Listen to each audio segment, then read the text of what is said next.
সাপ যখন কামড় দিচ্ছে সে যদি ক্ষুধার্ত থাকে বিষ বেশি যাবে, সে রাগান্বিত থাকলে বিষ বেশি যাবে, সকালে কামড় দিচ্ছে না রাতে কামড় দিচ্ছে। তাহলে বিষাক্ত আর বিষহীন সাপের কামড়ের মধ্যে পার্থক্য বোঝার কিছু কমন লক্ষণ আছে। যে স্থানে কামড় দিয়েছে ওই স্থান, আক্রান্ত স্থানটা ফুলে যেতে পারে, হ্যাঁ, আক্রান্ত স্থানে ক্ষত হতে পারে, ওখান থেকে রক্ত ঝরতে পারে, ঘা হতে পারে। এছাড়া আমাদের স্নায়ুতন্ত্রের কিছু সমস্যা হয় বিষাক্ত সাপ কামড় দিলে। যেমন পেশেন্টের একটা ঘুম ঘুম ভাব থাকে, চোখ নাড়াতে পারে না, চোখের পাতা পড়ে আসতে থাকে, ঢোক গিলতে কষ্ট হয়, নাকি সুরে কথা বলে, কথা জড়ায় আসে, বড় বড় মাংসপেশিগুলো দুর্বল হয়ে যায়, ঘাড়টা তুলতে পারে না, ঘাড় পড়ে আসে এবং একটা পর্যায়ে শ্বাসকষ্ট শুরু হয়।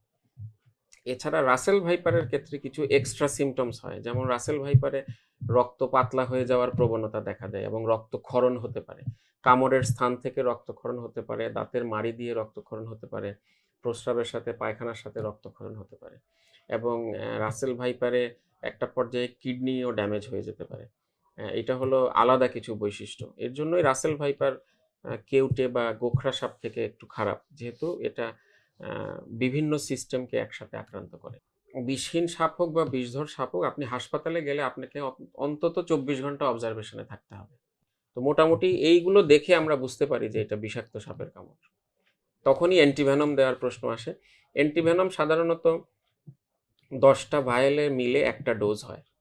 তো কারো ক্ষেত্রে এটা 1 ডোজও লাগতে পারে, কারো ক্ষেত্রে 4-5 ডোজও লাগতে পারে। এটা সিদ্ধান্ত হয় ওই সময়ে রুগী দেখে এবং কিছু রুগীর লক্ষণ দেখে আমরা সিদ্ধান্ত নিই।